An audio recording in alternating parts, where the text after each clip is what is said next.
Hello. Hello. Welcome to Copley. The man can't tread on me. It's the days of death or glory. Onto a nomad's life. I'm Franz and I play guitar. Jonathan Anastas, bass. Adam Porras, and I play guitar. Hello. Hello. Hi, how are you? Good. How are you? Very well. I think I caught you almost peeking. Okay. I'm not peeking. I It's couldn't okay. read the I'm sort of peeking. I'm You're trying trying to to read peek backwards. through the thing. Is everybody in the band straight edge? No. I am. Okay, but so I'm trying you are to not technically the technical term of straight edge. Well, I think But- everybody has a different definition. Right. By the old school definition, I'm absolutely still straight edge. Okay. I don't take drugs. I don't drink alcohol. I don't smoke cigarettes. From my definition of straight edge, that did not include vegetarianism, veganism, wear Right. leather. I eat a lot of meat. I consume a lot of caffeine. So you and JJ Cro-Mag do not hang out. Mr. Cro-Mag and I have not hung out for a number of years. Okay. For me, I'm kind of with Franz here. Straight edge is a goal of mine. It's something Okay. that I try to reach, but I'm not there yet. It's like That's a personal okay. thing, Yeah. Like I smoke cigarettes, which I'm trying to quit, and it's... You should quit. Yeah, I'm I not don't straight like edge, it. but I hate I'm smoking. vehemently adamant against drug use. I don't like it at all. And occasionally I'll imbibe. Okay. From the mid-'80s to the late 80s, it went from a movement about no controlled substances into a movement about a much bigger sort of Right. sense of awareness. Yeah. But yeah, I know people that are straight edge and vegan. I know people that are one or the other. It's like not necessarily you have to be both, but they definitely go hand in hand often. But I just always think of good old, JJ with that kind of stuff because he's so hardcore. I would still hang out with him. Just saying. Anyway, okay, well, as I was researching on you guys a little bit, I noticed that some of your original albums, which I know not all of you are original, but they're selling for like hundreds of dollars, the original pressings. How do you feel about that?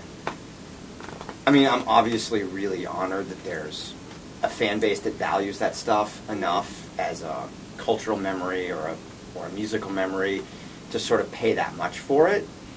I think like anything, it's sort of like we didn't make a whole lot of them, Mm-hmm. so some level of demand and some limited supply sort of equals those things. Clearly we're not profiting from that, but Right. Again, I have to respect it and I have to be honored for that. It's cool, right?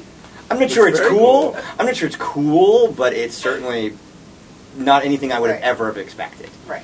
When they were $5 the first time around, I would have expected they would have gone down to about $2.50, and that's where they would have stayed. Right. Like you didn't make a limited number to make them hard to find or whatever. You just that's how many We you made. made a limited number because that's probably all we could have afforded to Right, make right. at the time. Right. And they're currently not, they don't keep repressing them either. On vinyl, no. According to your Wikipedia page, it mentions the Boston Crew. What is that exactly? The strictest definition of the Boston Crew was simply like the 15 or 20 people that were sort of around the nucleus of SSD Control, which I would imagine, Franz, you can certainly weigh in. I'm sure there was a center to the DC scene, right? That was around Right. Discord House or whatever it was. So the original Boston Crew was simply that. They were like the first sort of 15 or 20 people. Like in the motorcycle Okay. gang world, it's sort of like the 1%. Sort of it's the same thing. Okay. It's the people in the bands that sprung out around SSD.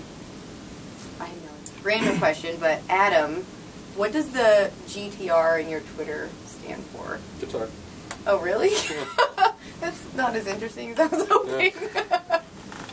I thought maybe, I don't know. Okay, well, can you make up something cool that it could stand for?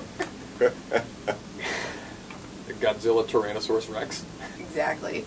We'll cut it so that it looks like that's what you said. Just kidding. Yeah, obviously. Okay, so it just stands for guitar. Yeah, Okay. Don't you also play bass?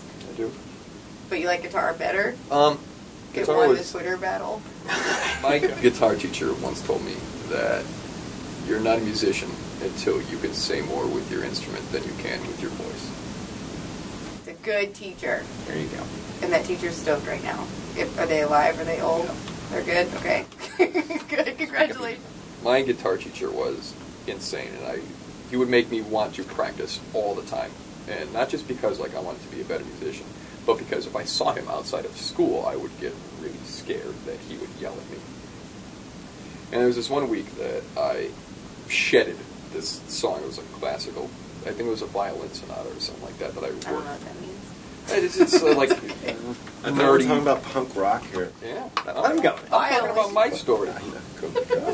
Hippie. Go ahead. And so when I played this piece, and his room was always dark. There was just one light bulb faced away from me, and it was sometimes it'd be like a red light bulb, so you couldn't see anything at all. And it would be facing away from my music stand. And I practiced so hard on this one piece, and I really wanted to impress him. And I played it, and I nailed it. And in the schoolroom, he was sitting by the window, smoking. And when I finished, he just looks at me and goes, "No, get out." And I was like the scariest lesson I've ever had in my entire life. But you thought you did a good job. Like, when you were doing it, you were like, Yeah. fuck yeah. Yeah, I thought I nailed it. Apparently it wasn't good enough. What an asshole. When you guys originally did the reunion show, when was that, in 2010? Okay. Did you plan on keeping it going, or did you just plan on doing like a temporary reunion? The original reunion show was supposed to be a one-off, one show, hometown of Boston, in front of our crowd, in front of our scene. The interesting thing was it was going to be filmed for a movie. And there was so little video back in the day. Like when you go to try to find Scream back in the day, video cameras were this big and cost $5,000. That really just the interest of sort of having a 6-camera artifact was almost more interesting than anything else. And it was, again, supposed to be a one-off, and the response was much better than we anticipated. And it became a bigger thing.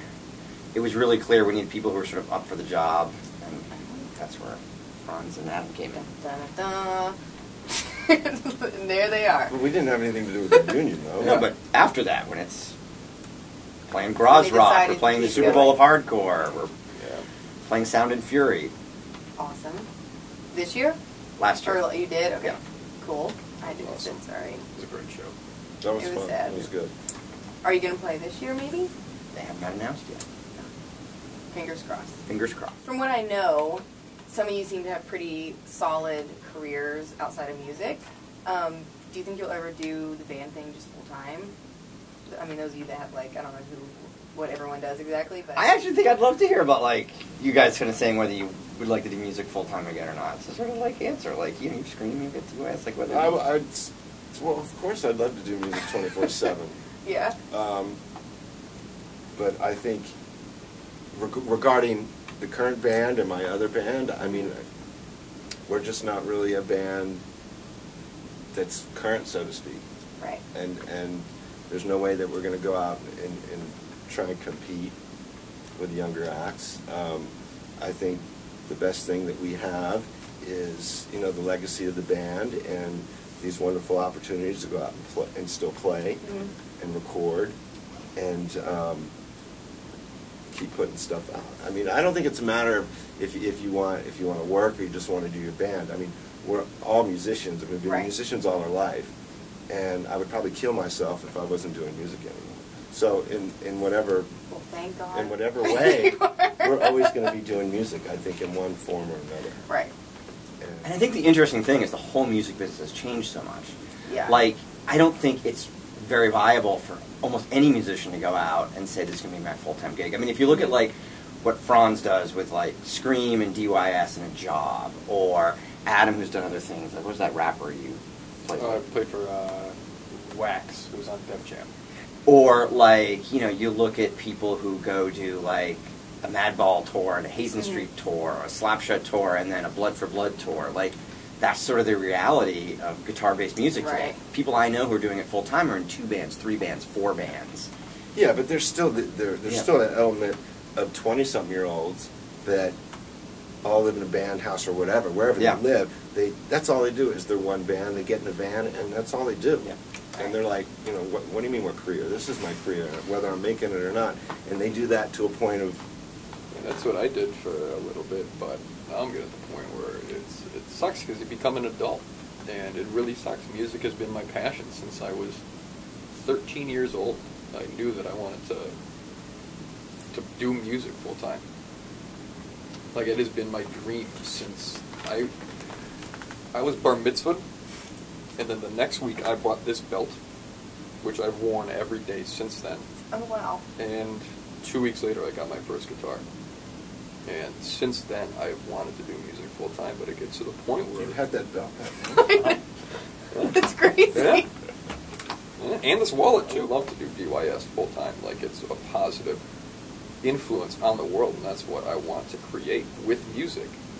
But it just becomes difficult to make that a career. There's not that many show opportunities or tour opportunities where you can support yourself and support a family. Or Right. So.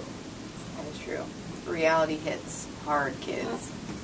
But I don't want to paint it sort of as negativity, because Right. I think there is this opportunity. Like, the sort of barriers have never been lower. Like, I think any group of 4 or 5 kids can go out and make a record in their garage that was better than what it used to sound like in the studio. Right. For almost no money. You know, It's true. I would encourage anybody to chase it. You know, I think one of my regrets is I've had this really great marketing and advertising career, and I have a lot to be thankful for there. But sort of, I feel like I gave up the music thing too early. Like, I could have given it a couple more years and kept going, and that's why when I meet sort of kids out there who want to keep doing it, I was like, there's always time for college. Like, I didn't go to college right away after high school. I went and played music full time for a while. There's always time for a career. There's not always time for music or whatever your sort of creative passion is. And the barriers have just never been lower. Good old Dickie from the Boss Tones was on a single that you guys released recently. Are you all friends with him, or did he like just want to be involved? We've known Dickie since the band first started. DYS or yeah. Boss Tones? Before the Boston. Oh. That's pretty much. Like, Dickie Barrett's been a DYS fan since the earliest days, since Awesome. before his first band, Impact Unit. And in fact, we stole his first guitar player to be our first lead guitar player. And nobody is more passionate about music than Dickie. Like, he'll do anything to help out other musicians. I don't formally know him, to be honest. I've met him before many times, a few times. Mm-hmm. Did you guys ever play with him? Any of your various incarnations? Wolf, Scream? Did you see them in Clueless? No. The movie? I did see it. That actually, because that came out when I was in maybe elementary school or something, and that might have been one of my first Boss Tones experiences. It was a great career move. It was a great career move. That's when the world was mad for plaid. They did Converse, they did Clueless. Mad for plaid. And they went platinum. Yep. I've never heard that sentence before, and I never want to hear it again. Mad for flat. Yes, but it definitely sounds about right. Yeah. Speaking of reunions and all that, have you heard the news of the Good Riddance reunion? No. Are you Tell like- us about it. Really? Tell us. I feel like, are you guys not Good Riddance fans? I've seen them before. It was an awesome show. Okay. I was really young when I saw them. I was like 16 or something like that. And I just remember getting punched in the face in the pit. Yeah. Memorable moments. Yeah. It's interesting, and we're as guilty of it as anybody, but like, what band isn't reunited? Oh, It's right, really right. interesting, right? I mean, again, it's like you're putting out a Wool record, you do Scream shows, you know, it's really interesting. And I think we're about to sort of head into 90s revivalism. You know, Right. for music all meant something to somebody, and if there's an audience there, I'm all for it. It's Yeah. a hard thing to put down, music. Like when you stop, it's hard to not want to do it. There's a again. void that you can't replace with anything else. Like, you try to talk to other people who think that they know what it feels like. If it's like someone being an actor, or if it's even like something like a sports thing. It's just not the same. There's a unique connection that you feel with the audience, and it cannot be replaced with anything. I can imagine. I'm not a musician, but I did try to play the drums once. I had a recent connection with the audience, and I was in Germany, and I went up to say something, and this beer bottle went right over my head. No, it was in Italy. Oh, damn Italians were fucking crazy. I think he was trying to pass it to me. Oh, okay. That's the connection that you don't forget. Well, people might not know this, but because obviously you're still doing stuff with Scream, but that was actually Dave's first band, right? Correct. Okay. We hired Dave him to play Grohl drums. for you people out there. Right. Do you feel like you helped, like, launch his career? Very much so. I think. Yeah. Yeah, because we were a band that were playing all over the country, all over the world, and we obviously played Seattle several times, and Kurt and Chris saw him on numerous occasions. They would come see Scream all the time every time we'd go up there. And you recorded your last record in his studio, right? Yeah. At his studio? Yes. I didn't know he had a studio. It's called 606. Oh. It's in Where is it? It's in Northridge. Oh. It's a huge recording facility and production offices. And the Foo Fighters rehearse there and record there. But other bands, I mean, they rent it out to everybody. Actually, it wasn't his first band. Oh, was it? He was in a band before that called Dane Bramage, which is a really cool band. They were three-piece, kind of like Husker Du-ish in a way. That's like a really cool band name. Dane Bramage? Yeah, They were a really cool I'm band. really into it. And that's where we saw Dave, because he was playing around town at Okay. one of the few places that we would play at. But prior to that, he was in this really crazy punk rock band out of Burke, Virginia called Mission Impossible. Oh, Which creative. was, yeah. Every city had a Mission Impossible, Yeah. I think. So, Adam, I understand that you hate England. Those limey bastards can burn in hell.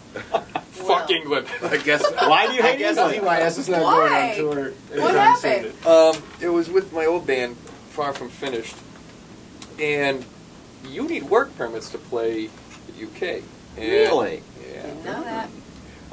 Our label did, but they've snuck people through there before, and what you kind of got to do is, with 6 band members, just stagger yourself 15 minutes, and with UK Customs. So it's the system you're pissed off, not the Well, English people. check this out. There's like 20 turnstiles, like once you get to actual customs, like everybody, like, and if there's a whole bunch of planes just boarded, there's 500 people trying to get through customs. But for us, because we were drunken idiots, we were the last ones off the plane, so when we get up to customs, there's no one else there. There's 6 dudes covered in tattoos, carrying instruments, trying to lie to UK customs that we're not a band. And it's just like, as soon as we walked up, they're like, okay, you guys are definitely lying, so come sit in this little cubby over here. And they Googled our name because we had it like on our cases, and they're like, you're playing in Birmingham tonight, aren't you, Far From Finished? And we're like, no. Visiting You know, they have Google in England. Can you believe it? So even though, well, it gets worse than that. There's so they had to question us, and they had to like search our luggage and like go through all that stuff. So we were brought from the customs turnstile room to like this downstairs like giant security room, huge ceilings, and like they're going through all of our luggage and stuff like that. And we didn't know that the bass player packed a bunch of like men's underwear, like thongs and stuff like that. He's like a weird random just because. Okay. Just Just because. and yeah. And while that was going on, a Tibetan monk tried to walk through security 50 feet above our head with the shoe bomb. So it shut down the whole airport. This is at Heathrow. And we were detained. Because we lied to customs, that's a felony, so we were deported. We were kept in jail overnight with the Tibetan monk. We shared a holding room with him. And then sent back to Jesus America and Christ. reported. Wow. Yeah. And you're like, I am not far from finished. Yeah. Oh. I have another Scream question. Were you mad when the movies started coming out? The Scream movies? Were you like, oh shit, then they made like a bunch of them? No, it just bumped us down on the Google search. Oh, so you are bummed, right? I'm I mean, not you're bummed. like, I'm not bummed. fuck you, Wes Craven. Is that who did it? Right? Was it Wes Craven? I can never say fuck you, Wes Craven, because he lives in Steve McQueen's old house in the Hollywood Oh. Hills, so I can kind of never That's say fucking awesome. fuck you, Wes Craven. No, it never bothered us. I was hoping that when they would come out, it would be like some sort of, hey, can we use some of your music? But no. No, we ended up doing it for another film, What horror film? Halloween. Oh, really? Yeah, The Rob Zombie version Oh yes. of Trap Queen. Another Boston-based musician, Rob Zombie. I didn't know that. 28th February, DYS drops the Motorhead We Are the Road Crew cover. Covering these guys. Because they're cool. There are We like few them. people in life cooler than Lemmy. Yeah. And there are few people in life realer than Lemmy, who's like, talk about a guy who's like lived and died for music for 40 years. We partied at the Rainbow. There you go. Who hasn't? Exactly. Hey there, Internet. My name's Adam. I play guitar in DYS. You're watching Punk World Views. 20 years of screaming, hoping every day you'd see the one thing we believed in. Which means you don't have to know who the Freddie kids Madball are. knows who they are.